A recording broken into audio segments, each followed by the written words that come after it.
Hello everybody. आज हम लोग टाइम सीरीज़ का काल श्रेणी का जो लास्ट वीडियो है, जो लास्ट ये वीडियो में मैं आप लोग को लास्ट मेथड बताने जा रही हूँ। इसके पहले के वीडियोस में मैंने आप लोगों के साथ जो टाइम सीरीज़ फाइंड आउट करने के टाइम सीरीज़ में जो दीर्घकालीन प्रवृत्ति है, जो लॉन्ग मूवमेंट्स है या जिसको हम बोलते हैं सेक्युलर ट्रेंड, इसको फाइंड आउट करने के जो मेथड्स हैं वो मैंने आप लोगों के साथ इसके पहले की वीडियोस में शेयर किया है। आज मैं आप लोगों को जो लास्ट मेथड है दीर्घकालीन प्रवृत्ति को ज्ञात करने की, या जिसको हम बोलते हैं लॉन्ग मूवमेंट्स इंग्लिश में, या जिसको सेक्युलर ट्रेंड बोलते हैं, इसको फाइंड आउट करने का जो लास्ट मेथड है इसको आज हम लोग देखेंगे। इस में आप देखेंगे कि ये जो मेथड है, जो लास्ट मेथड है, ये है लीस्ट स्क्वायर मेथड, न्यूनतम वर्ग रीति। ये जो मेथड है, इस मेथड का प्रयोग व्यापक रूप में होता है। यदि आप देखेंगे तो ये जो लास्ट मेथड है दीर्घकालीन प्रवृत्ति को फाइंड आउट करने का, ये मेथड बहुत ही व्यापक रूप में यूज़ होता है। ये कहा गया है कि ये जो मेथड है, ये प्रवृत्ति को, यानी जिसको हम इंग्लिश में ट्रेंड बोलते हैं, इस ट्रेंड को मापने का, मेज़र करने का एक सर्वोत्तम विधि है, सबसे अच्छी, सबसे बेस्ट मेथड है। It is a best method to measure the trend.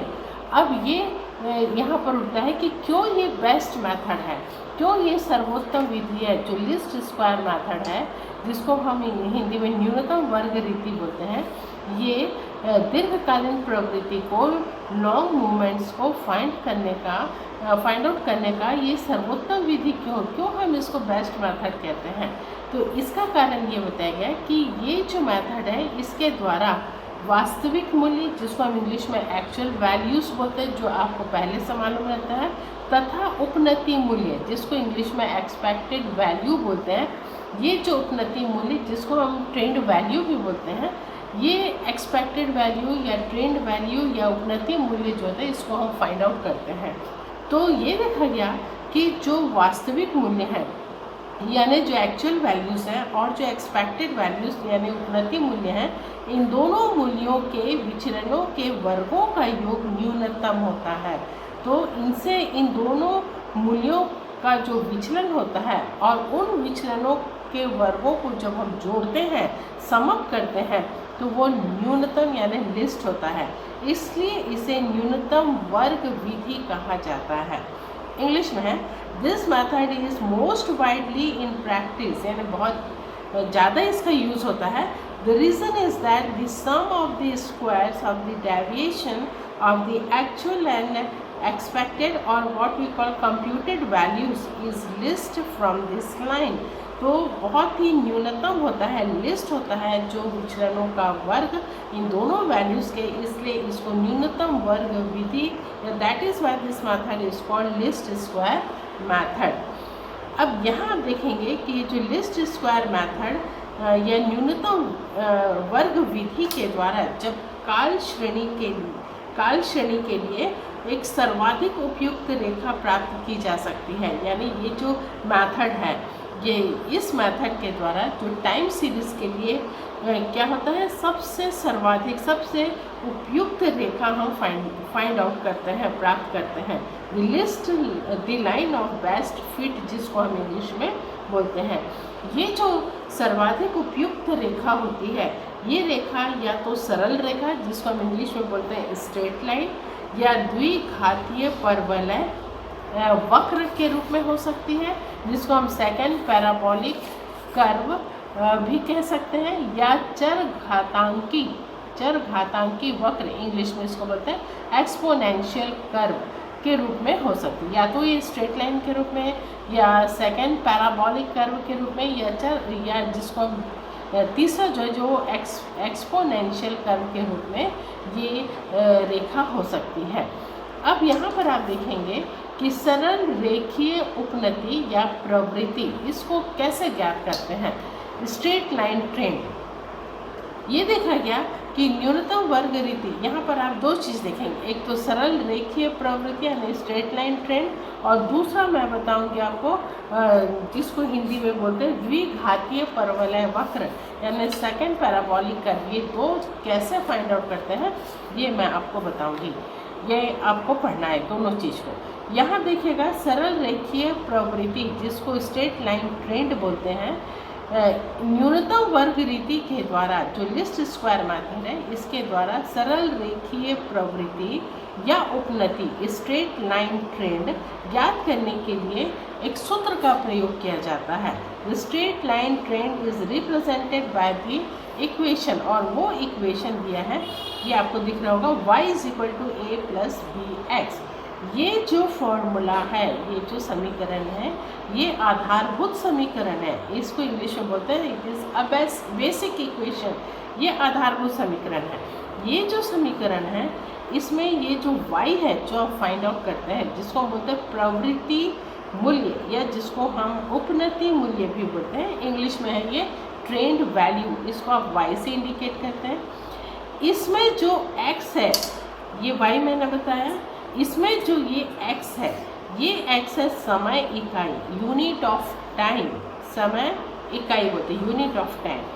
और बचा ये a और b, ये जो a और b हैं ये अचर होते हैं, यानी इसको हम इंग्लिश में कांस्टेंट बोलते हैं। इसी को हमको फाइंड आउट करना है, इसी की हमको गणना, इसको हमको ज्ञात करना है, इसको हमको कैलकुलेट करना है। कांस्टेंट टू बी कैलकुलेटेड, ये दोनों कांस्टेंट है, इनको हमको फाइंड आउट करना है, इनको हमको कैलकुलेट करना है। a और b अचर है जिसको हम इंग्लिश में कांस्टेंट हैं, जिनको ज्ञात करने के लिए न्यूनतम वर्ग रीति का प्रयोग किया जाता है। ये देखिए न्यूनतम वर्ग रीति का प्रयोग किया जाता है। ठीक है, a और b को ज्ञात करने के लिए दो प्रसामान्य समीकरण जिसको हम इंग्लिश में बोलते हैं नॉर्मल इक्वेशन का प्रयोग किया जाता है।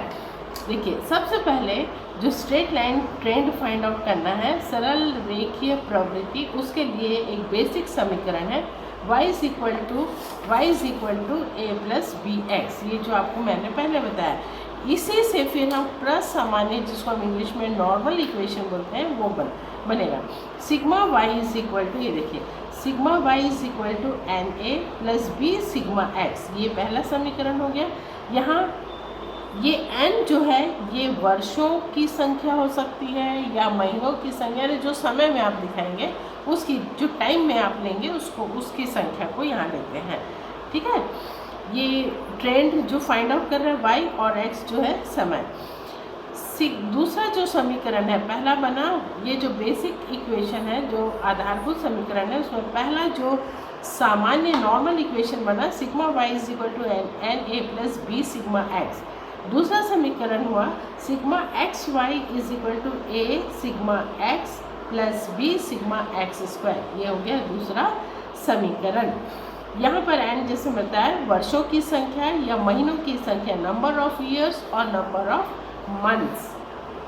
अब यहाँ आप देखेंगे कि ये जो सरल रेखीय उपनति, इसको जब हम फाइंड आउट करते हैं तो इसको फाइंड करने के लिए मैं आपको एक इसी में बताती हूँ, दो मेथड ले लेते हैं, एक प्रत्यक्ष रीति और एक लघु रीति।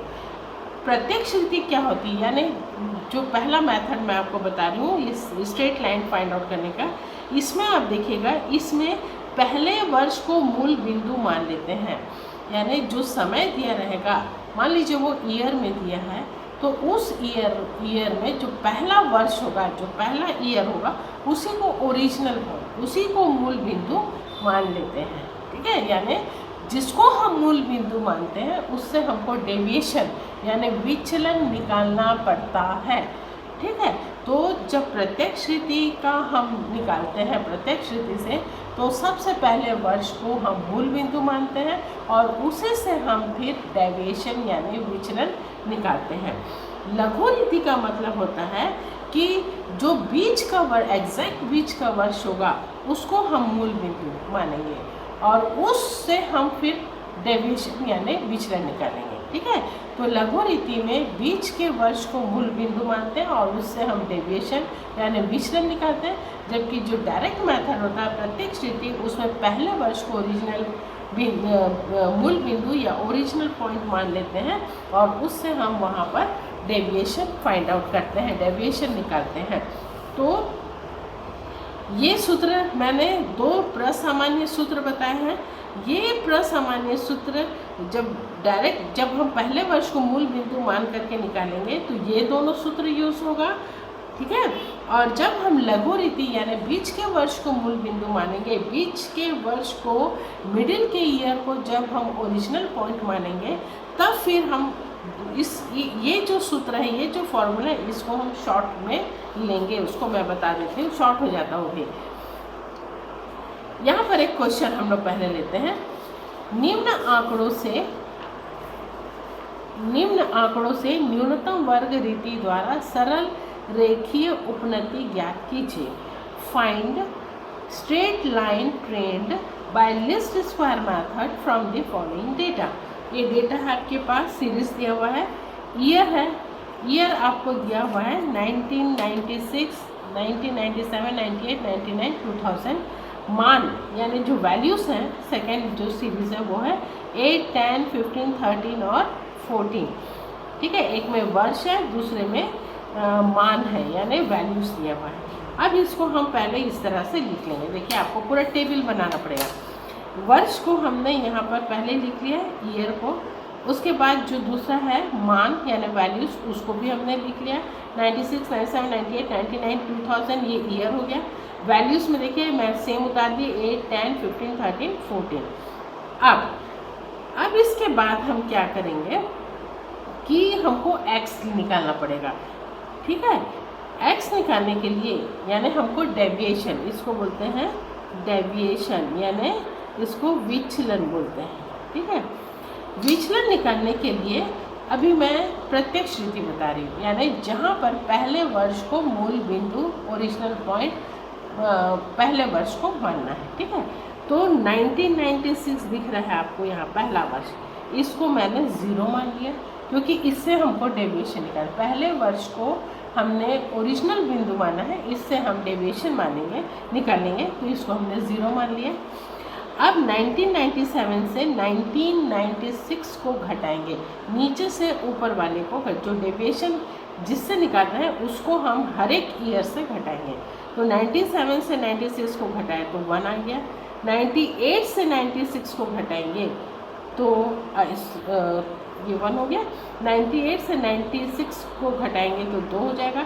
99 से 96 को घटाएंगे तो देखिए यहाँ लिख भी दी हूँ, 99 से 96 को घटाए तो 3 आ गया। और 2000 से आप 1996 को घटाएंगे तो 4 बचेगा। तो इस तरह से ये आप डेविएशन यानी जो मूल बिंदु है उस मूल बिंदु को आप हर एक वर्ष से घटाएंगे। यहाँ पर हम प्रत्यक्ष रीति ले रहे हैं, इसलिए यहाँ पर जो पहला वर्ष होगा उसको हम 0 यानी मूल बिंदु मानेंगे और उससे हमने विचलन निकाला तो 1, 2, 3, 4 आया। अब इतना तक आप पहले कर लीजिएगा। इसके बाद आप सूत्र लिखना, ये है आधारभूत समीकरण y = a + bx। अब इसके आधार पर जो प्रसामान्य यानी नॉर्मल इक्वेशन है उसको हम देखेंगे। Sigma y = na + b sigma x, ये पहला। Sigma xy = a sigma x + b sigma x²। अब जब आप ये समीकरण को देख रहे हैं तो इस समीकरण के अनुसार आपको क्या क्या फाइंड आउट करना है, ये इसलिए मैंने कहा कि पहले इतना तक आप निकाल लीजिएगा। ये y हो गया और ये x मतलब डेविएशन, x निकलता है ईयर का, ठीक है। ये हमने जब इतना निकाल लिया तो सूत्र लिखना, उससे आपको पता चलेगा क्या क्या निकालना है। अब यहाँ पर अगर हम पहले समीकरण को देखें तो यहाँ y का टोटल करना है सिग्मा y, x का टोटल करना है तो सिग्मा x होगा। फिर आप फाइंड आउट करेंगे xy, तब फिर उसको टोटल करेंगे और x² भी आपको निकालना पड़ेगा। यानी आपको क्या क्या निकालना है ये आप देखिए, सूत्र से स्पष्ट है कि n मालूम करना है, सिग्मा x निकालना है, सिग्मा y निकालना है।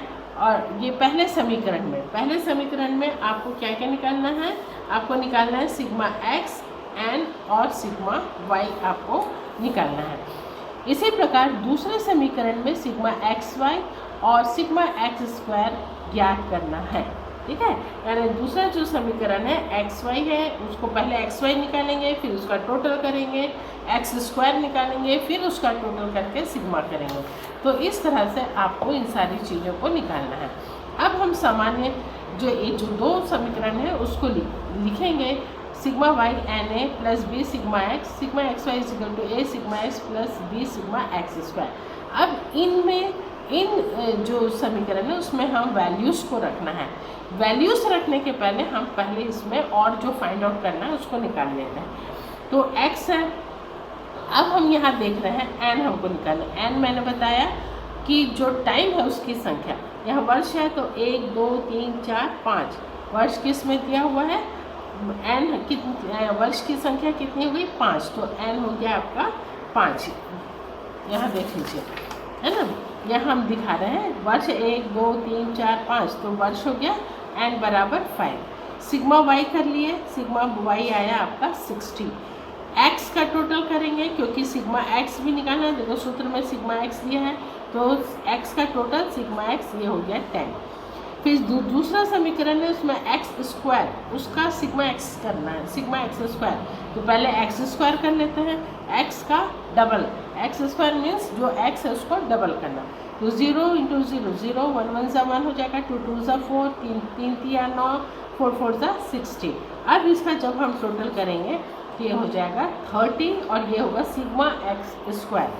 अब हमको एक्स वाई भी निकालना है, यानी अब क्लियर है आपके सामने x और y, ये इसको ये तो नहीं, ये मल्टीप्लाई नहीं होगा, ये मल्टीप्लाई होगा, जो डेविएशन निकला x और y इन दोनों का आप मल्टीप्लाई करेंगे, यानी गुणा करेंगे। 8 शून्य 0 हो जाएगा, 10 x और y का ना, ये 8 शून्य 0, 10 एकम 10 हो गया, 15 2 सा 30 हो गया।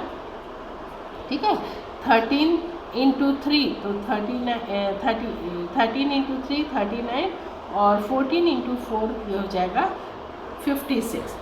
अब ये जो एक्स वाई आया है, यानी x का गुना आपने इन दोनों का आपस में गुणा किया, इन दोनों का गुणा किया तो आपको ये मिला, और टोटल आपका हो गया 135। ये हो गया आपका सिग्मा एक्स वाई, यानी ये आपका 8 इंटू 0 आया है, ये 10 इंटू 1 करे, है ना, ये 15 इंटू 2 करे, ये 13 इंटू 3 करे, ठीक है, और ये 14 इंटू 4 करे, तो ये आपका आ गया। अब इसी के बाजू में आपका और स्पेस होना चाहिए, क्योंकि वहाँ आपको उपनति मूल्य निकालना है, ट्रेंड वैल्यू जिसको हम बोलते हैं, ये ट्रेंड वैल्यू आपको उसी के बाजू में बनाना पड़ेगा, लेकिन वो आप जब ए और बी ज्ञात कर लेंगे तब बनाएंगे। अब हम ये जो समीकरण यूज़ करें, क्यों कर रहे हैं समीकरण, ये ए और बी को फाइंड आउट करने के लिए, ए और बी को ज्ञात करने के लिए। ठीक है, तो अब हमने जो पहला समीकरण है sigma y is equal to n a plus b sigma x, इसमें मान रखेंगे सिग्मा y आपने देखा है कितना आया है, सिग्मा y है 60, मैंने यहाँ लिख दिया। एन ए, एन का मतलब मैंने बताया ना, जो संख्या है वर्ष का या जो भी रहेगा, तो 5a हो गया, प्लस b सिग्मा x। ठीक है, सिग्मा x आपने निकाला है 10 आया, 10b हो गया, ये हो गया। आप ये पहला समीकरण का मान आपने रख लिया।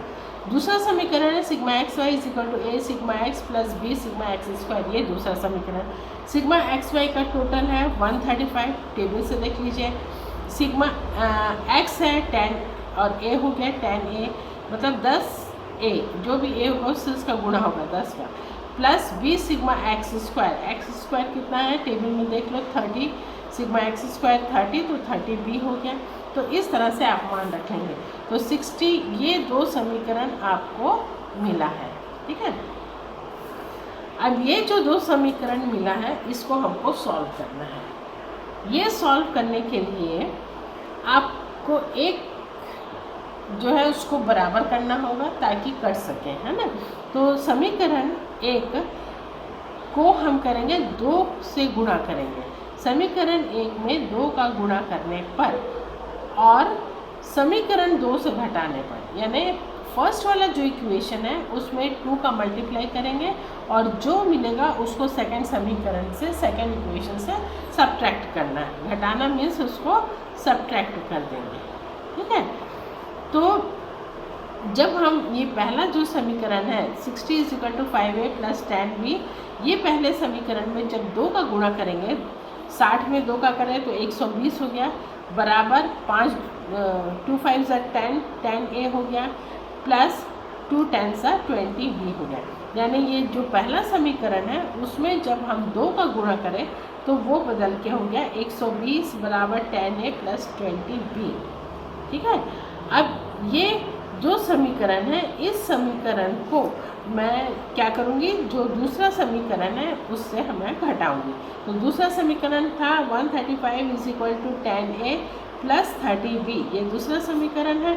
इससे मैं ये जो तीसरा समीकरण मिला है, तीसरा समीकरण कहाँ से मिला, जो पहले समीकरण में हमने 2 से गुणा किया तो जो समीकरण मिला उसको मैं नाम दे दी हूँ तीसरा समीकरण। इस तीसरे समीकरण को दूसरे समीकरण से यानी सेकंड इक्वेशन से घटाएंगे। जब ये ऐसा लिख लेंगे, ये माइनस करेंगे, हमने माइनस लिख दी, तो ये 10a कट जाएगा, 30 में से 20 गया, 10 भी बचा, और 135 में से ये 5 हो गया, 3 में से 2 गया 1, 15 = 10 भी हो गया, ये बच्चा आपका, ठीक है। अब 15a = यहाँ पर आप देख रहे हैं 15a = 10b बचा, इसलिए b बराबर 15 डिवाइडेड बाय a 10 = 1.15 को 10 से भाग दे देंगे, बचा 1.5, ये 1.5 b का मान हो गया, यानी b का वैल्यू हमने फाइंड आउट कर लिया। अब बचा है हमको a निकालना है, a भी हमको निकालना पड़ेगा, b भी हमको b निकल गया, b से हम a निकालेंगे। b का मान यानी b का जो वैल्यू है इसको समीकरण 1 में रखेंगे। 1 में रखने पर तो पहला समीकरण था 60 = 5a + 10b, ये पहला समीकरण था। अब जहाँ पर b होगा वहाँ पर हम 1.5 को फिट कर देंगे, ठीक है। तो 60 OC हो जाएगा, = 5a OC हो जाएगा, प्लस 10 OC होगा। b के जगह 10b मतलब 10 का गुणा, 10b मतलब 10 का गुणा b से करना, तो 10 गुणित b का मान आपने निकाला है 1.5, वहाँ पर आपने लगा दिया, ठीक है। अब 60 = 5a प्लस 10 का गुणा पहले 1.5 में कर लो, 1.5 में, तो ये आ गया आपका 15। अब हमको निकालना है जो ज्ञात करना है उसको एक साइड कर लेते हैं, ठीक है। तो 5a ये हमको ज्ञात करना है, उसको हम एक साइड कर लेते हैं। तो ये 60 है, बड़ा है, इसको इधर ही रखते हैं, अगर उधर बराबर चिन्ह को उधर ले जाएंगे तो माइनस होगा, तो क्यों नहीं इसको इधर ही रखते हैं, और ये जो 15 है उसको इधर ले आते हैं, बराबर चिन्ह के इधर लाएंगे तो ये -15 हो गया, = 5a बराबर चिन्ह के उसी साइड में है, इसलिए इसका जो साइन है, जो चिन्ह है वो नहीं बचेगा, प्लस का प्लस है, तो ये हो गया 60 - 15। 15 को हम इधर लिया है बराबर चिन्ह के, घटाए तो ये बचा 45 और ये हो गया 5a। अब a बराबर 45 भागित ये 5 है ना, 45/5 भाग देंगे, 5 9 ये आया 45, तो a का मान हो गया 9, b का मान हो गया 1.5, ठीक है। तो अब ये जो मूल सूत्र है जिसको हम बोलते हैं वह बेसिक समीकरण y = a + bx, वहाँ पर मैंने रखा y = a के जगह 9 आ गया, प्लस b के जगह कितना था, b कहाँ गया 1.5 और x b 1.5 x हो गया। तो ये हमको एक ये जो बेसिक समीकरण है, आधारभूत समीकरण, उसके अनुसार हमको ये समीकरण प्राप्त हुआ। इसके आधार पर अब हम उपनति मूल्य फाइंड आउट, x जो होता है ना, इसको हम टेबल से लेंगे और हर बार जो x है वो एक एक करके टेबल से लेंगे और इसको हम फाइंड आउट करेंगे, ठीक है। अब ये इसको मैं यहाँ पर ये जो चीज़ है यहाँ पर बता दी, जो पहले टेबल बनाया वर्ष था, वैल्यू ले लिए थे, फिर x निकाले, x² निकाले, xy निकाले, अब उपनति मूल्य निकालेंगे यानी ट्रेंड वैल्यू। ट्रेंड वैल्यू के लिए देखो मैंने सूत्र लिख दिया, y is equal to a plus b x. ये सूत्र लिखा, आपको दिख रहा होगा, y is equal to a plus, ये जो लिखा हुआ y is equal to a plus b x. ठीक है, अब y तो हमको फाइंड आउट करना है।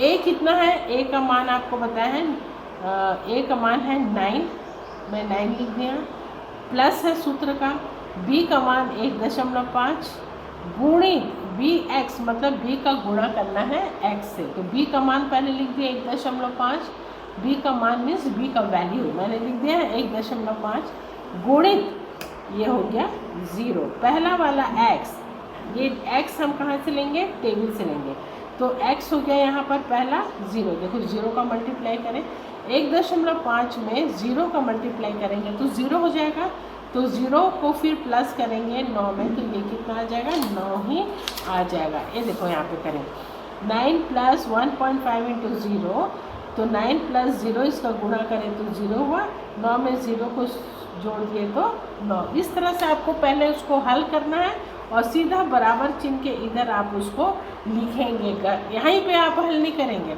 हल आप रफ में करना, उसको सॉल्व करना रफ में, और जो आंसर आएगा उसको यहाँ पे आप लिखते जाएंगे बराबर, ये पूरा आप लिखेंगे सूत्र के अनुसार, और बराबर चिन्ह छोड़ लिख करके आप पहले उसको रफ में फाइंड आउट करना, इस चीज़ को, इसको आप रफ में, और उसके बाद आंसर यहाँ लिख देना है ना, जो सॉल्व किया उसको नहीं लिखना है, केवल आंसर को यहाँ लिखना है।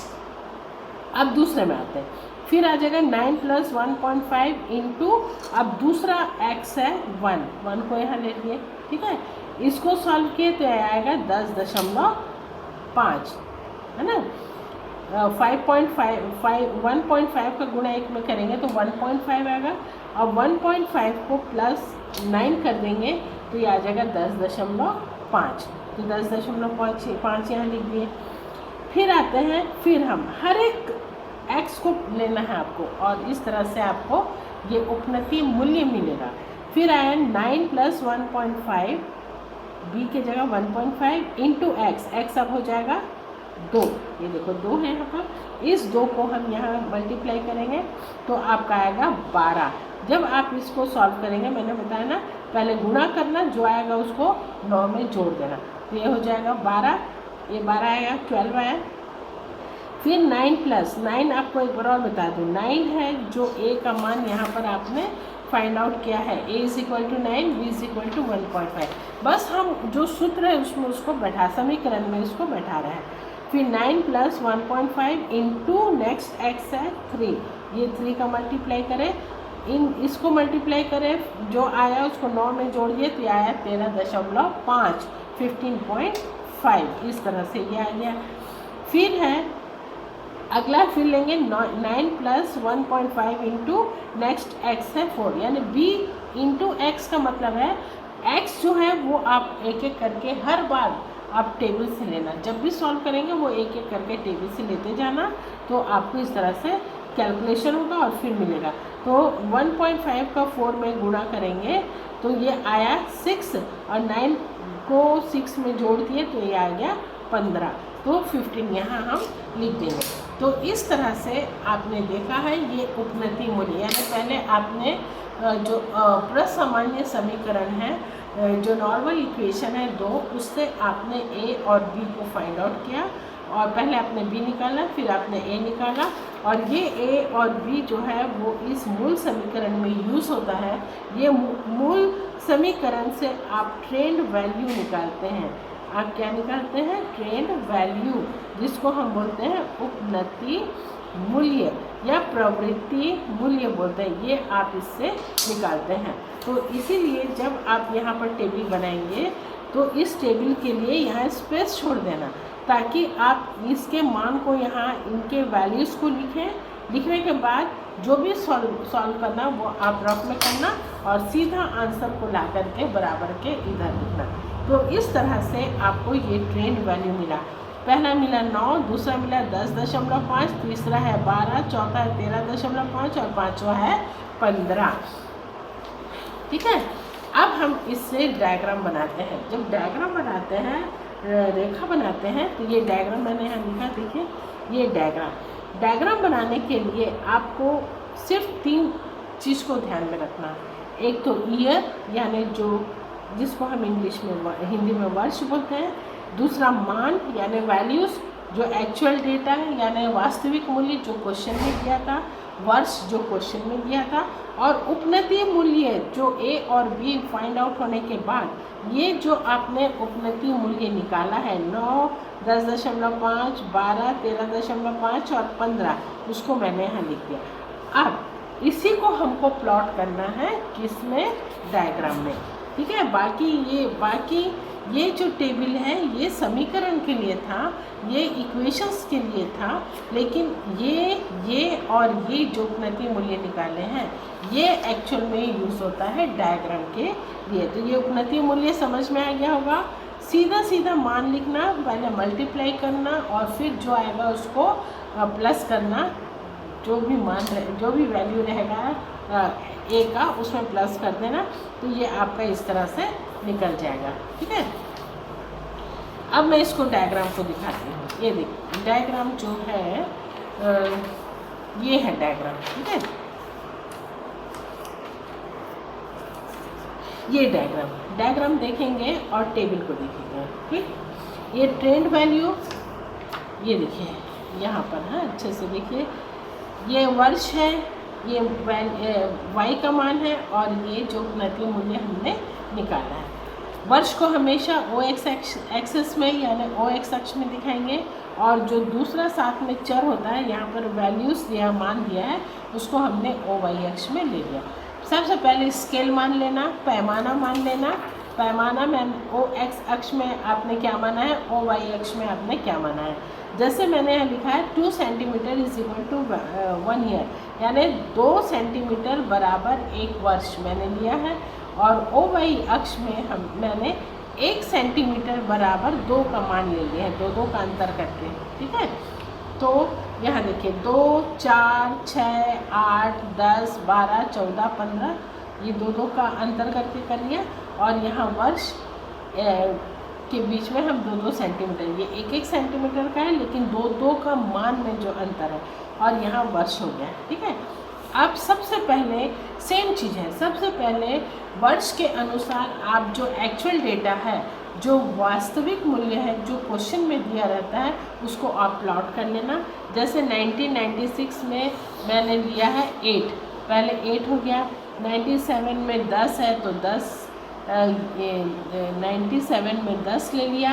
98 में 15 है, फिर 99 में 13 है, 13, और उसके बाद है 2000 यानी 2000 में है ये 14, ठीक है। तो इस तरह से ये आप पहले प्लॉट कर लेना और उसको फिर एक लकीर से इस तरह से स्ट्रेट लाइन से उसको ड्रॉ करना। तो वो एक्चुअल डेटा कर जिसको मूल समांक वक्र बोलते हैं। फिर आप लोगे उपनति मूल्य सेम ईयर 96 में आप देख रहे हैं जो उपनति मूल्य है 9 है। 96 में मैंने 9 ले लिया। 97 में 10.5 है तो ये 10.5 थोड़ा सा ऊपर होना था, 10.5 ये हो गया। 98 में 12 है तो यहाँ 12 हो गया। इस तरह से हमने हर एक पॉइंट को ईयर के अनुसार ले लिया और उसको डैश डैश करके शो किया है, बिंदु रेखा से बताया इसको उपनति मूल्य। तो यहाँ आप देखेंगे एक तो सीधी लकीर से मैंने बनाया और दूसरा डैश डैश। तो एक ओरिजिनल डेटा को बता रहा है और दूसरा जो है वो उपनति मूल्य को। तो इस तरह से आप इसका डायग्राम बनाएंगे ग्राफ पेपर पर। तो ये आपका हो गया। ये जो क्वेश्चन था इसको आपने देखा है। ये क्वेश्चन था। इस क्वेश्चन को एक बार देख लीजिए, इस तरह बना हुआ है। ये सॉल्यूशन है उसका, है ना। ये है उसका सॉल्यूशन, एक बार देख लीजिए। ये है प्रत्यक्ष रीति से इसको मैंने बताया। अब मैं आपको प्रत्यक्ष रीति यानी जिससे पहले वर्ष को मूल बिंदु यानी ओरिजिनल पॉइंट लेते हैं। अब मैं आपको बताऊंगी शॉर्टकट मेथड में मैंने बताया ना कि शॉर्टकट मेथड मतलब जब हम बीच के वर्ष को मूल बिंदु मानते हैं और उस मूल बिंदु से डेविएशन निकालते हैं, ठीक है। निम्न समंकों से क्वेश्चन एक देखते हैं हम लोग। निम्नांकित समंकों से न्यूनतम वर्ग रीति द्वारा प्रवृत्ति यानी उपनति मूल्य ज्ञात कीजिए। Determine the trend values from the following data bye least square method. Year यानी वर्ष दिया हुआ है 97, 98, 99, 2001 to 2003। उत्पादन इकाइयों की संख्या या नंबर ऑफ प्रोडक्शन यूनिट्स, जो प्रोडक्शन हुआ है उसकी इकाइयाँ हैं 97 में 125, 98 में 128, 99 में 134, 2000 में 136, 2000 में 138 यूनिट्स है, 2002 में 141 यूनिट्स, 2003 में 143 यूनिट्स यानी इकाइयों का उत्पादन हुआ। ये अलग अलग वर्ष में अलग अलग इकाइयों को हम देख रहे हैं और ये देख रहे हैं कि जो उत्पादन की इकाइयाँ हैं वो बढ़ रही हैं। अब नीचे दिया है क्वेश्चन में, वास्तविक मूल्यों एवं प्रवृत्ति मूल्यों को ग्राफ पेपर पर अंकित कीजिए।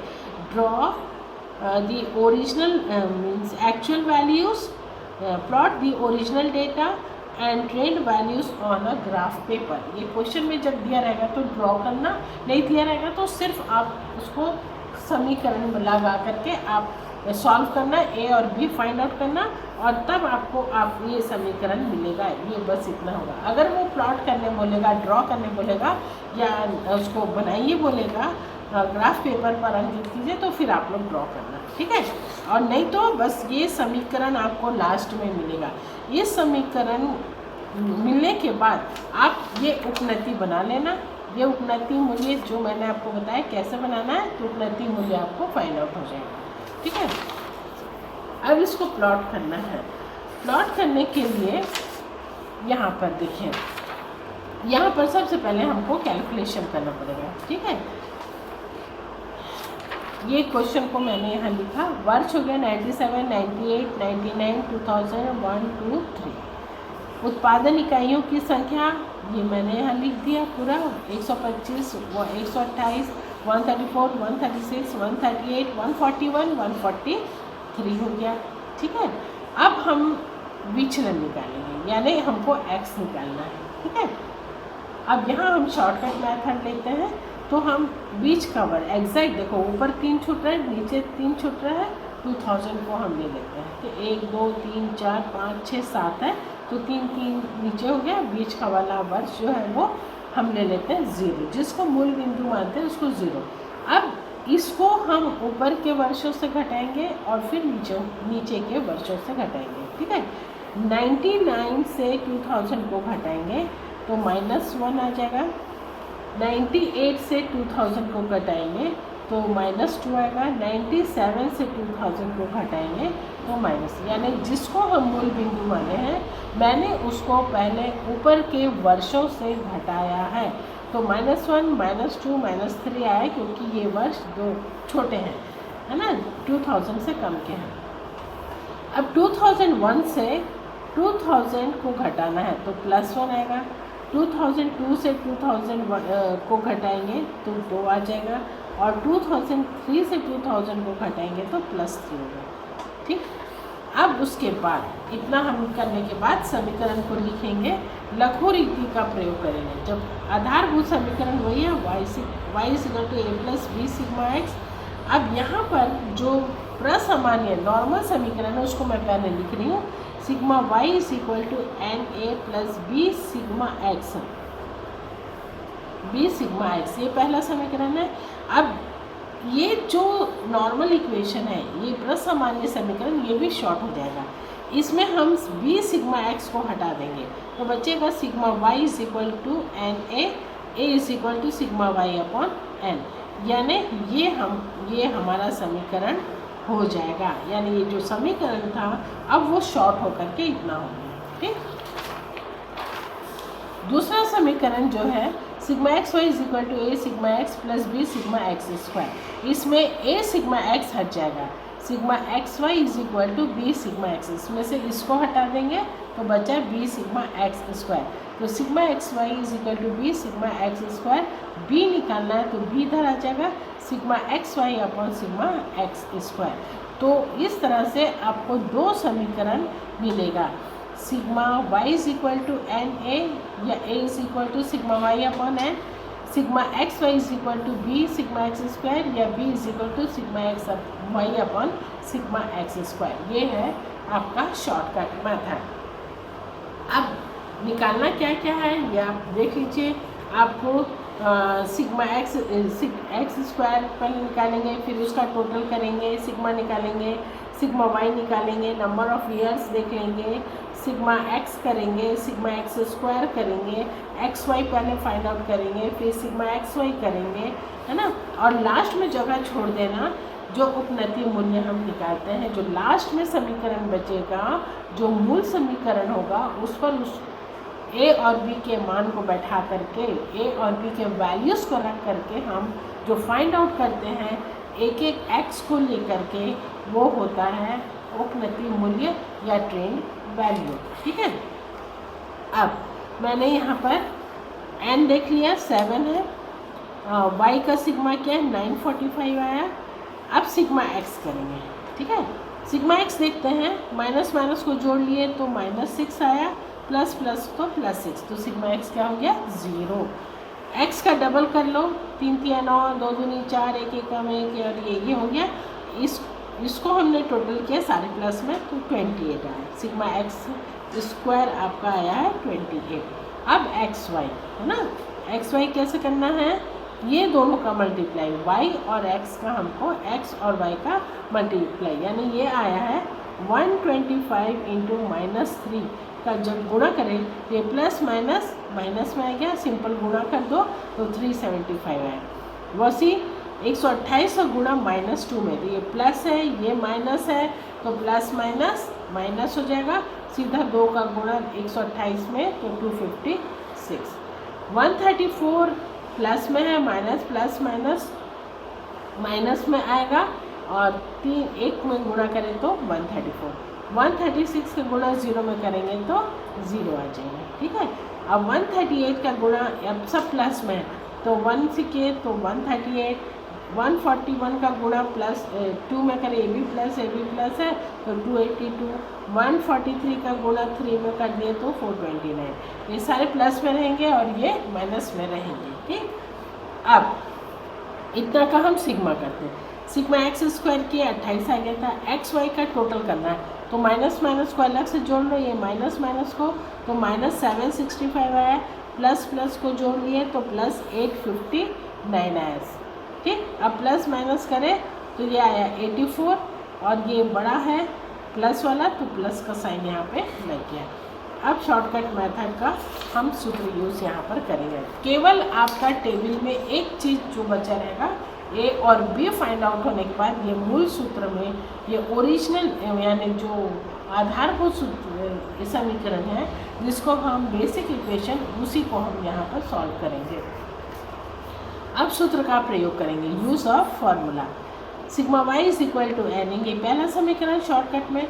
सिग्मा वाई आपको मालूम है कितना आया है, टेबल में देखो 945 इज इक्वल टू एन कितना है 7, ए हो गया। ठीक। तो a is equal to sigma y upon n, ये हो गया सिग्मा वाई अपॉन एन। तो सिग्मा वाई है 945 डिवाइडेड बाय एन, तो ये आ गया 100। कितना सरल, ये आपका a is equal to 135। Shortcut में कितना सर जल्दी आ गया, लेकिन वर्ष एग्जैक्ट जब मिलेगा तभी आप करिएगा। अगर ऊपर नीचे हो रहा तो मूल बिंदु से ही निकालना। अब सिग्मा एक्स वाई करते हैं, तो सेकंड फार्मूला लेते हैं, इसमें a सिग्मा एक्स हट जाएगा, है ना। तो sigma x y is equal to b sigma x square, ये हुआ हमारा दूसरा समीकरण। ठीक है। या जो b है is equal to sigma x y upon sigma x square हो जाएगा, तो 84 हो गया। सिग्मा एक्स वाई आपका 84, एक्स स्क्वायर आपका 20, भाग दिए तो 3, तो a का मान 135 135, b का मान 3 हो गया, यानी 3 हो गया।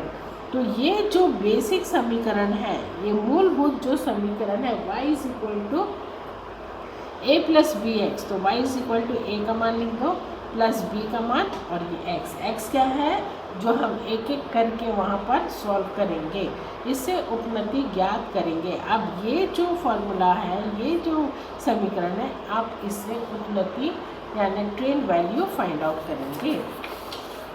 ठीक है।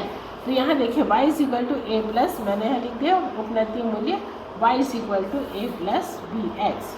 ठीक, अब देखो a का मान आपको मालूम है कितना है, a का मान 135 और b का मान 3।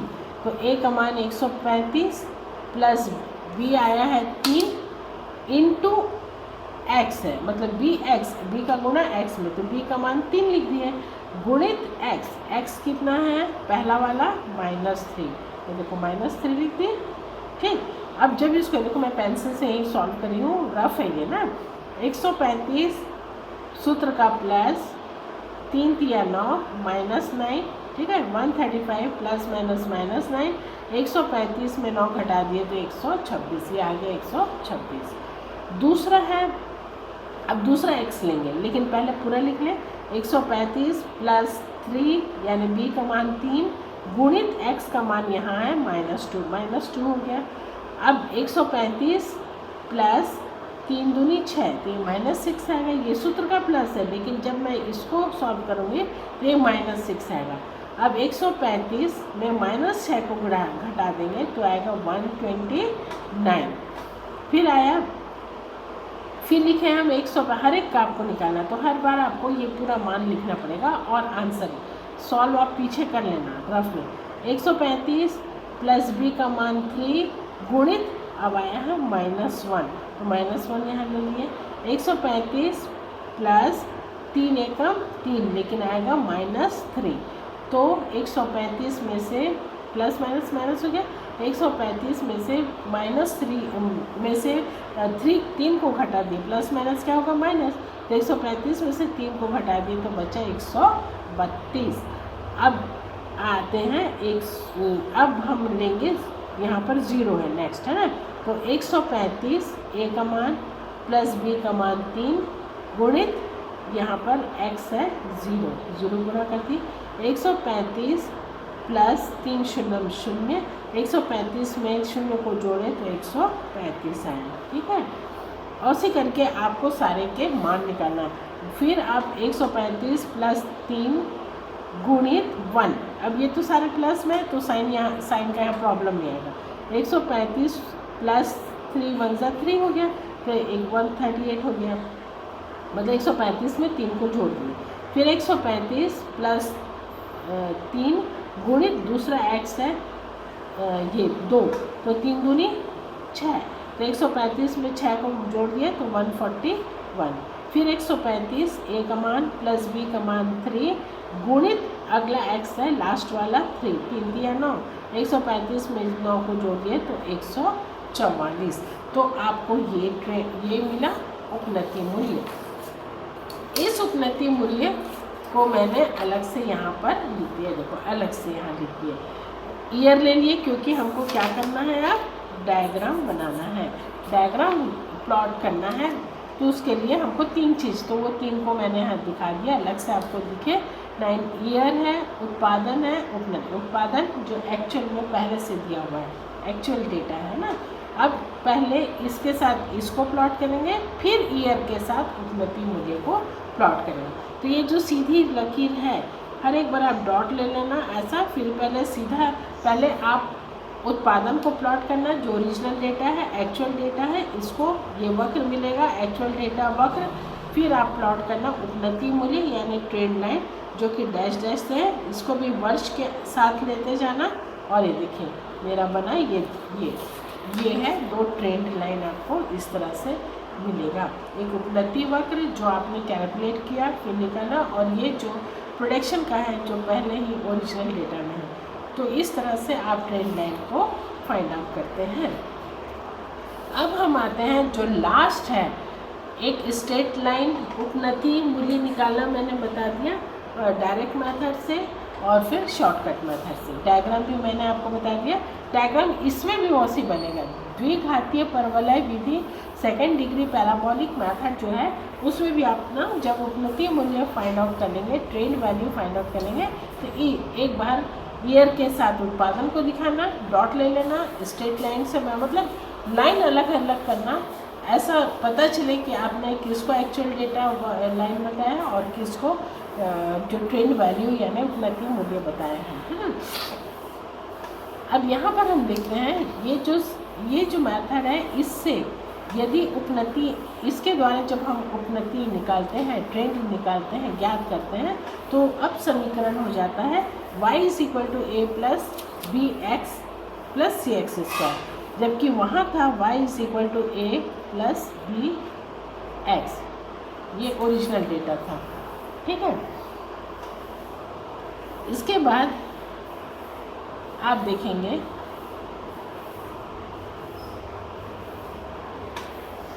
हाँ, इसके बाद तो ये सूत्र रहेगा, ठीक है। इस सूत्र में वही सेम चीज़ है, y जो ट्रेंड वैल्यू उपनति मूल्य, x समय हो जाएगा, और a b c यहाँ पर अचर है यानी कांस्टेंट है, जिसको हमको फाइंड आउट करना है, ठीक है। a b c को फाइंड आउट करेंगे। ज्ञात करने के लिए ये 3 समीकरण यहाँ पर आ जाएगा। फिर जैसे वहाँ 2 प्रसामान्य समीकरण था, यहाँ 3 प्रसामान्य समीकरण।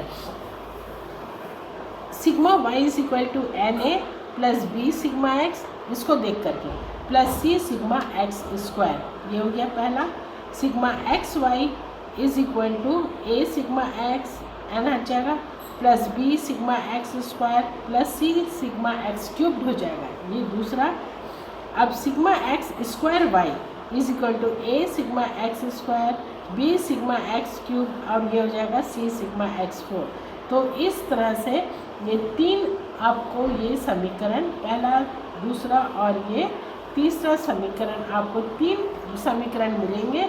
इनसे आप a, b और c को फाइंड आउट, वहाँ a और b निकालते हैं तो 2 समीकरण, यहाँ a और b और c 3 अचर हैं, 3 कॉन्स्टेंट्स हैं। इन 3 कॉन्स्टेंट्स को फाइंड आउट करने के लिए ये 3 प्रसामान्य समीकरण, जो कि मूल समीकरण से हमने लिया है, ठीक है। अब एक क्वेश्चन देख लेते हैं, इसी का शॉर्टकट हो जाएगा सिग्मा y = na, यानी ये जो पहला समीकरण है उसमें b सिग्मा x हट जाएगा, na + c सिग्मा x² हो जाएगा। दूसरे समीकरण में सिग्मा xy = दूसरे समीकरण में आप सिग्मा a सिग्मा x हटा देंगे, c सिग्मा x³ हटा देंगे, आप sigma xy = b sigma x² लेंगे, क्योंकि यहाँ b फाइंड करेंगे, पहले में c फाइंड होगा, और तीसरे में आप b सिग्मा x³ को हटाएंगे और a सिग्मा x² और c सिग्मा x4 को लेंगे। देखिए सिग्मा xy = b, ये हो गया पहला समीकरण शॉर्टकट में, ये हो जाएगा आपका दूसरा समीकरण, और ये हो जाएगा आपका तीसरा समीकरण। Sigma x² y = a sigma x² plus b sigma x4, ये आपका शॉर्टकट मेथड में होगा, ठीक है। तो ये 3 समीकरण हैं। ये 3 समीकरण जो डायरेक्ट मेथड के लिए है, जब आप मूल बिंदु किसको मानेंगे, पहले वर्ष को, और ये जो 3 समीकरण हैं जब आप मूल बिंदु बीच के वर्ष को लेंगे, ठीक है। ये आप देख लीजिएगा। अब एक क्वेश्चन को देख लेते हैं, फिर ये लास्ट हो जाएगा। निम्न आंकड़ों के आधार पर द्विघातीय परवलय उपनति का आसंजन कीजिए। Fit a second degree parabola trend on the following data. देखिए वर्ष है 98, 92, 99, 2000, 2001, 2002। वैल्यू दी है 5, 7, 4, 9, 10, 5, 7, 4, 9, 10। इसको मैंने यहाँ पर लिख लिया क्वेश्चन को सॉल्व करने के लिए, ठीक है। 98, 99, 2000, 1, 2 वैल्यूज़ ले लिए, 5, 7, 4, 9, 10। अब डेविएशन देते हैं, तो चूँकि ये बराबर है, 2 ऊपर भी मिल रहा है, 2 नीचे, 1, 2, 3, 4, 5 है, तो 2 ऊपर 2 नीचे, एग्जैक्ट वर्ष हमको बीच का मिल रहा है, तो हमने बीच शॉर्टकट मेथड से करते हैं। तो ये हो गया 0, डेविएशन लेंगे 2000 से। अब 1999 से घटाए तो -1, 98 से घटाए तो -2, 2001 से घटाए तो +1, 2002 से इसको घटाए तो ये हो गया +2। अब इतना करने के बाद आपने सूत्र लिख लिया। सूत्र आपने लिखा है सिग्मा y, ये सूत्र है, लेकिन हम यूज़ कर रहे हैं कौन सा सूत्र, जो सेकंड मैथ, जो चूँकि हमने जो बीच के वैल्यू को हमने, बीच के वर्ष को हमने डेविएशन लिया है, विचलन माना है, मूल बिंदु माना है, तो इसलिए ये सूत्र यूज़ नहीं होगा। यहाँ पर ये सूत्र यूज़ होगा शॉर्टकट मेथड, ये शॉर्टकट मेथड का सूत्र यहाँ पर यूज़ होगा। ठीक है, ये जब मूल बिंदु पहले वर्ष को लेते तब ये वाला सूत्र होता। अब शॉर्टकट मेथड के लिए यहाँ देखेंगे ये है जब, तो ये सूत्र sigma y is equal to n a plus c sigma, यहाँ से मैंने b सिग्मा x को हटा दिया। देखो जो पहला वाला फॉर्मूला है डायरेक्ट का, उसमें मैंने इसको जो है ये हटा दिया, तो ये बचा sigma y is equal to n a plus c sigma x square. ठीक है, दूसरा है sigma x y is equal to, इसको भी हटा दिया और इसको भी हटा दिया, केवल इसको और इसको लिया, तो sigma x y is equal to b sigma x square, ये सेकेंड हो गया। यहाँ ये और ये लिए। तीसरा सिग्मा एक्स स्क्वायर वाई, इसमें आपने बी सिग्मा एक्स को हटाएंगे, बी सिग्मा एक्स क्यूब्ड को हटा दिए, इसको हटा दिए, और sigma x square y is equal to a sigma x square और plus c sigma x four, ये लिया तीसरे समीकरण से। ठीक है, तो ये आपका शॉर्टकट हो गया। अब हम तीनों के समीकरण में जो वैल्यूज़ हैं, इनके जो मान है उसको हम रखेंगे, लेकिन उसके पहले हम टेबल में क्या क्या हमको फाइंड आउट करना है। देखिए, सिग्मा एक्स निकालना है, सिग्मा एक्स स्क्वायर निकालना है, सिग्मा एक्स वाई निकालना है, सिग्मा एक्स क्यूब निकालना है, सिग्मा एक्स फोर है, सिग्मा वाई है, सिग्मा एक्स स्क्वायर वाई, इतनी ढेर सारी चीज़ें आपको निकालने हैं, इतने ढेर सारे मान आपको निकालने हैं। तो चलिए टेबल बनाएंगे। टेबल में आप आते हैं, एक्स तक आपने बना लिया, अब एक्स स्क्वायर करेंगे। -2 का आप 2 बार गुणा करेंगे, -2 गुणित -2, तो ये हो जाएगा माइनस माइनस प्लस, तो ये 4 हो गया, है ना। -2 का यहाँ पर जैसे रफ में -2 गुणित -2, माइनस माइनस क्या हो जाएगा प्लस, 2 दूनी 4, ये इस तरह से माइनस माइनस प्लस हो जाएगा और गुणा कर दो तो 2 दूनी 4 हो गया। ठीक है, ठीक, माइनस का 1 का गुणा -1 से तो +1 हो जाएगा, 0 तो 1 का गुणा 1 और ये 2 दूनी 4। अब x क्यूब मतलब जो x है उसको आप उसका 3 बार गुणा करें, है ना, यानी -2 गुणित -2 गुणित -2, यानी यहाँ पर मैं बताती हूँ, -2 गुणित -2 गुणित -2, यानी क्यूब का मतलब, तो minus minus plus, plus minus क्या होगा माइनस, तो माइनस में 2 दूनी 4, 4 दूनी 8, तो देखो -8 आ गया। ये इस तरह से ये 3 बार गुणा करना है, x का 4 बार गुणा करना है। x है ये, हर एक x को आप पहले 2 बार गुणा किए तो ये आया, 3 बार गुणा करेंगे तो ये आएगा, 4 बार गुणा करेंगे तो ये आएगा। ठीक है, फिर -1 का गुणा 3 बार करें तो minus minus plus, plus minus minus, तो -1 हो जाएगा, 0 हो गया। 1 का 3 बार गुणा करेंगे तो 1 ही आएगा, 2 का गुणा आप 3 बार करेंगे तो 8 आ जाएगा। ठीक है, +8 ही, प्लस तो प्लस में रहेगा, लेकिन माइनस का साइन हमेशा देखना, minus minus plus, plus minus minus होता है। इस तरह से इसको ये देखिए इस तरह से फाइंड आउट करते हैं, है ना। अब x4 निकालेंगे। x4 का मतलब होता है x गुणा 4 बार, x है पहला है -2, तो -2 गुणित -2 गुणित -2 गुणित -2, इस तरह से। ठीक है, 4 बार, तो ये क्या हुआ minus minus plus, plus minus minus, minus minus plus, 2 दूनी 4, 4, 4 2 ज़ा 8, 8 2 ज़ा 16, तो इस तरह से करते हैं। ठीक है, ये हो गया 16, 1 का तो 1 ही आएगा, ये 1 आएगा, और फिर 2 का गुणा 4 बार करेंगे तो ये 16 आ जाएगा। अब हमको करना है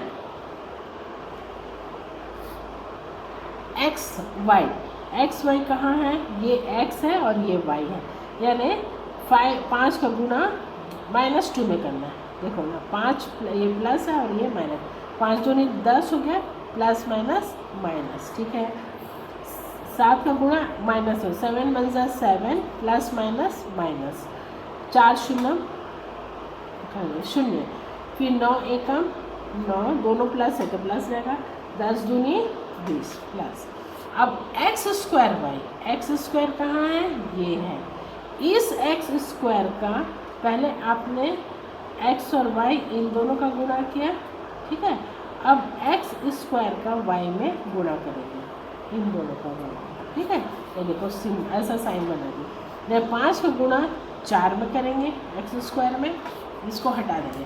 5 4 ज़ा 20, ए बी प्लस तो प्लस, 7 एकम 7, दोनों प्लस में तो प्लस में, 4 0 0, 9 एकम 9, 10 8 ज़ा नहीं स्क्वायर में, हाँ 10 4 ज़ा 40, ये 4 है, एक्स स्क्वायर में 4 और ये वाई है 10। तो इस तरह से यानी एक्स स्क्वायर का गुणा वाई में कर रहे हैं, ये होता है इसका मतलब, है ना। ये हो गया। अब इसको आप उपनति मूल्य को छोड़ देना, उपनति मूल्य यहाँ निकालेंगे, y is equal to a plus b x plus c x square, है ना। ये उपनति जो बेसिक समीकरण है, आधारभूत समीकरण को यहाँ लिख देंगे और लिखने के बाद पूरा हल करने के बाद उसको यहाँ पर सीधा आंसर को लिखते जाना। पहले हम ए बी सी को निकालते हैं, ठीक है। अब ए बी सी को निकालने के लिए ये था लघु रीति, क्योंकि मैंने बीच के वर्ष को एग्जैक्ट बीच का वर्ष मिल रहा है तो लघु रीति यूज़ करेंगे। अब सिग्मा वाई कितना है 35, 35 ले लिए। एन है 5, यहाँ मैंने लिखा है देखो, एन है 5, वर्ष है 5, 5a हो गया प्लस सिग्मा एक्स स्क्वायर 10 आया है तो 10c हो गया, ठीक। दूसरा समीकरण सिग्मा एक्स वाई, कहाँ गया सिग्मा एक्स वाई, ये है 12, ये मैंने 12 लिख दिया, is equal to b sigma x square है 10 तो 10 भी हो गया, ये सेकंड समीकरण। तीसरा है सिग्मा एक्स स्क्वायर वाई आपका आया 70, सबको टोटल कर लिए, हाँ ये बताना भूल गई ना, एक्स स्क्वायर का टोटल किए तो 10 आया, एक्स क्यूब को टोटल करना है, एक्स क्यूब को टोटल करेंगे तो 8 और ये 1 9 माइनस 9, 8 और 1 प्लस 9, प्लस माइनस माइनस 0 हो गया, सिग्मा एक्स क्यूब कितना है 0। एक्स 4 को सीधा सीधा जोड़ लो, सभी प्लस में है तो 34 आया। एक्स वाई प्लस माइनस 1 तो माइनस माइनस को जोड़े 17 आया, प्लस प्लस को 29, प्लस माइनस करें तो 12 आया, और सिग्मा एक्स स्क्वायर वाई जो है वो पूरे प्लस में है तो ये आया 76। तो सिग्मा एक्स स्क्वायर वाई ये आया 76, यहाँ मैंने लिख दिया, देख लीजिए 76। फिर है ए सिग्मा एक्स स्क्वायर है 10 तो 10a हो गया, देखो ए सिग्मा एक्स स्क्वायर तो 10a होगा, plus c sigma x four का है 34 तो 34c हो गया, ये हो गया तीसरा समीकरण, ठीक है। अब सबसे पहले देखो इजीली सॉल्व होता है दूसरा वाला समीकरण, तो दूसरा समीकरण को पहले सॉल्व कर लेते हैं। ये हो गया समीकरण, जो दूसरा समीकरण क्या था, 12 इज इक्वल टू 10b, ये था ना, 12 इज इक्वल टू 10b, तो b बराबर 12/10, 12/10 हो गया, डिवाइड किए तो 1.2 आ गया, ये हो गया b आपको आसानी से मिल गया। अब हमारे पास दो समीकरण बचा है, एक ये वाला समीकरण और एक ये वाला, जिसको हमने देख लिया। अब पहला और तीसरा, अब पहले समीकरण में हमको ये दोनों समीकरणों को एक साथ सॉल्व करना, तो पहले समीकरण में इतने का गुणा करेंगे कि एक इसमें बराबर आए, ताकि हम उसको हल करते समय काट सकें, ठीक है। तो यहाँ देखेंगे पहले समीकरण में 2 का गुणा कर देते हैं, ठीक है, तो हमको एक नया समीकरण मिलेगा जिसको हम चौथा समीकरण मान लेंगे, और उस चौथे समीकरण को फिर तीसरे समीकरण से, तीसरे इक्वेशन से थर्ड इक्वेशन से घटाएंगे, तो सेकेंड इक्वेशन सॉल्व हो गया। अब आप लिखेंगे समीकरण 1 इक्वेशन 1 में 2 से गुणा मल्टीप्लाई कर समीकरण 3 से घटाने पर, ठीक है। तो पहले हम 2 का गुणा करेंगे पहले समीकरण में, 35 में 2 का गुणा करेंगे तो आ जाएगा 70, 5 में 2 का गुणा करेंगे तो 2 5 से 10a, ठीक, फिर प्लस 2 का गुणा 10 में 2 10 से 20c हो गया, ये हो गया हमारा नया समीकरण चौथा यानी फोर्थ इक्वेशन।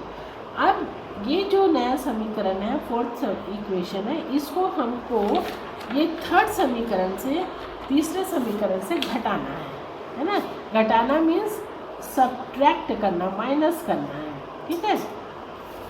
तो ये अब मैंने पहले ऊपर जिससे घटाना है उसको पहले लिखेंगे, तो थर्ड समीकरण को मैंने लिख दिया, ये लिखा पहला तीसरा समीकरण, और ये जो चौथा समीकरण है ये इसको मैंने यहाँ लिख दिया। अब हमको माइनस करना है, ठीक है। तो ये 4 14 सी हो गया, ये कट गया, यहाँ 6 बचा। तो सी बराबर हमको जो फाइंड आउट, सी बराबर 6/14 आया 0.43। तो बी का मान आया 1.2, सी का मान भी आ गया। अभी ए का मान नहीं आया है, यानी ए हमको फाइंड आउट करना है, ठीक है। अब क्या करेंगे, सी के मान को, क्योंकि पहला जो समीकरण है यहाँ पर बी नहीं दिया है, यहाँ बी नहीं है, सी दिया है, इसलिए सी वाले को, बी के मान को क्यों नहीं दिए, क्योंकि पहले समीकरण में बी नहीं है, सी दिया है। तो सी के मान से हम ए के मान, ये सी के वैल्यू से हम ए के वैल्यू को फाइंड आउट करेंगे, क्योंकि बी का वैल्यू, बी यहाँ पर हमारा हमको नहीं दिया है, इसलिए हम सी के वैल्यू को लिखे, बी के वैल्यू को नहीं लेंगे।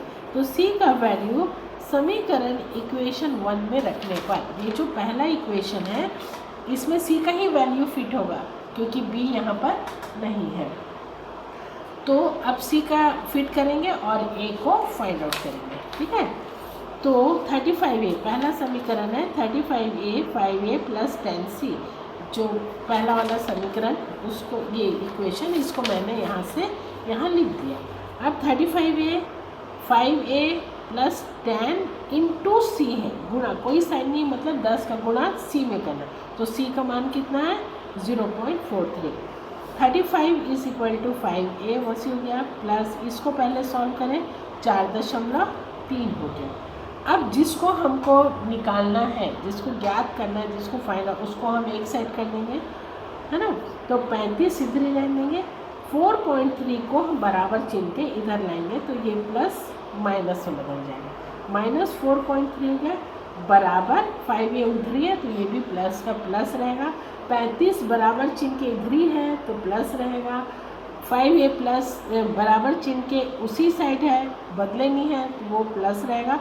4.3 को हम इधर लाए हैं, चेंज किए हैं, तो वो माइनस हो गया, ठीक। घटाए तो आया 30.7 = 5A। अब A बराबर 30.7 को भाग दे दो 5 से, तो आ गया 6.14। तो अब आपका तीनों चीज़ फाइंड आउट हो गया है। A भी मिल गया है आपको, A मिला 6.14, B मिला 1.2 और C मिला है 0.43। अब इसके सहारे आप उपलब्धि मूल्य को फाइंड आउट करेंगे। तो मैंने यहाँ पर जो टेबल बनाया था शुरू में सॉल्व करने के लिए, तो ये ऊपर में ऐसा लिख दिया। अब A का मान है 6.14, प्लस लिख दी, B का मान है 1.2x, B का गुणा किससे करना है, x से।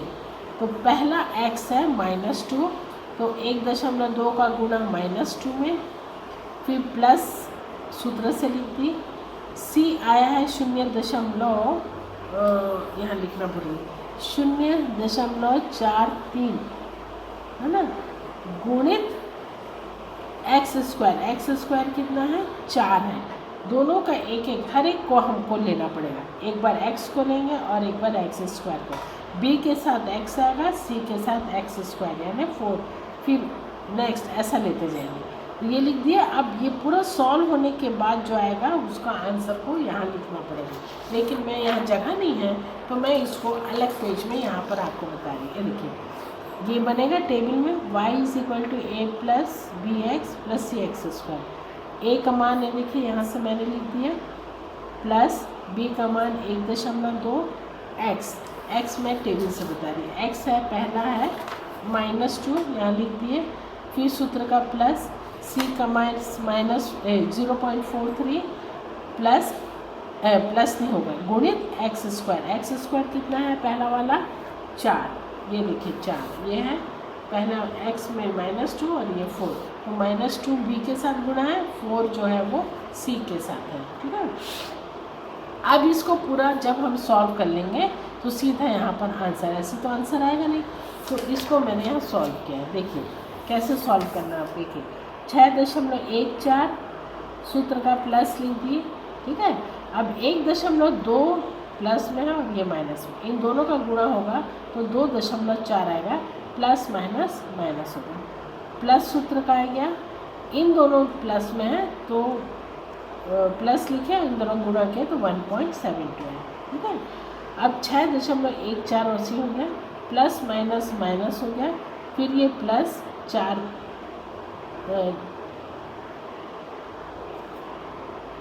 सॉरी ये गलती की हूँ मैं, ये होगा 1.72 है ना, 6.14 प्लस माइनस माइनस 2.4 और ये प्लस और ये 1.72।